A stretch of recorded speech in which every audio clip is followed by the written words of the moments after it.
Doctor గారు ఒకరు ఈ విధంగా అడుగుతున్నారండి, సుఖవ్యాధులు ఎయిడ్స్గా మారతాయా? ఎందుకు ఇలా అడుగుతున్నానంటే, సుఖవ్యాధులు వచ్చిన వాళ్ళలో ఎయిడ్స్ ఉండే అవకాశం ఉందంటారు. నాకు 5 సంవత్సరాల క్రితం సిఫిలిస్, గనేరియా వచ్చాయి. మందులు వాడితే తగ్గిపోయాయి. అప్పటి నుంచి నేను ఎవరితోనూ పోలేదు. నాకు వచ్చిన సుఖవ్యాధులు ఇప్పుడు ఎయిడ్స్గా రూపాంతరం చెందాయంటారా? అవి తెలుసుకోవడం ఎలా? నాకు చాలా భయంగా ఉంది. వెంటనే పరిష్కారం తెలియజేయండి అంటూ అడుగుతున్నారు. సుఖవ్యాధులు ఎయిడ్స్గా మారవు, ఫస్ట్ థింగ్ తీసుకోండి. అయితే సుఖవ్యాధులు ఉన్న వాళ్ళలో కూడా ఎయిడ్స్ ఉండడానికి అవకాశం ఉంది. అంటే 2 డిఫరెన్స్ తెలుసుకోవాలి. సుఖవ్యాధుల మీద ఎయిడ్స్ కింద మారవు, దేనికదే.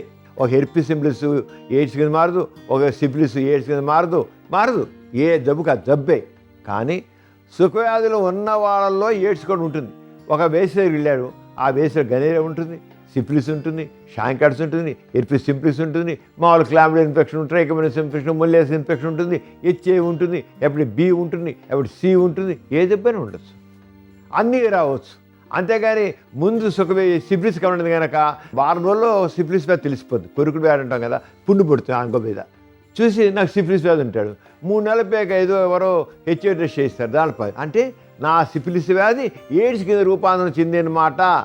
ఎవడో క్వాక్ డాక్టర్ ఉంటాడు, నీ సిఫిలిస్ వ్యాధి ఎయిడ్స్ కింద రూపాంతరం చెందింది, నీకు వచ్చే హెర్పిస్ సింప్లిస్ ఎయిడ్స్ కింద రూపాంతరం చెందింది చెప్తాడు. చెత్త కబుర్లేదు. నేను హెర్పిస్ సింప్లిస్ ఎయిడ్స్ కింద మారదు. దేనికి అసలు అన్ని రకాల జబ్బులు ఉన్నాయి. ఆ జబ్బులను ప్రవేశించే step by step time gap అంతే. అది బయటపడడానికి టైం గ్యాప్, అంతేకాని ఏం కాదు.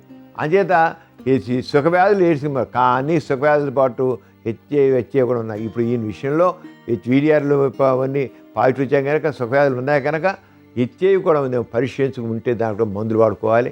హెచ్ఐవి ఉందని తెలిసిన తగ్గించి మందులు వాడితే దాని యొక్క బ్యాడ్ ఎఫెక్ట్స్ ఉండవండి. మనిషి మామూలుగా ఉంటాడు, ఏ రకమైన కాంప్లికేషన్ లేకుండా ఉంటాడు.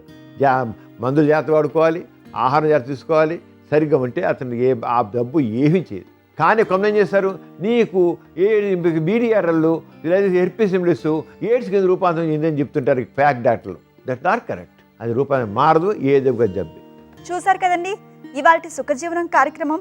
మీకు కూడా లైంగిక సమస్యలు కానీ సంతానలేమి సమస్యలు ఏమైనా ఉంటే మీ సమస్యలను వాట్సాప్ ద్వారా పంపొచ్చు. 8008532087 అనే నెంబర్కి వాట్సాప్ చేయండి.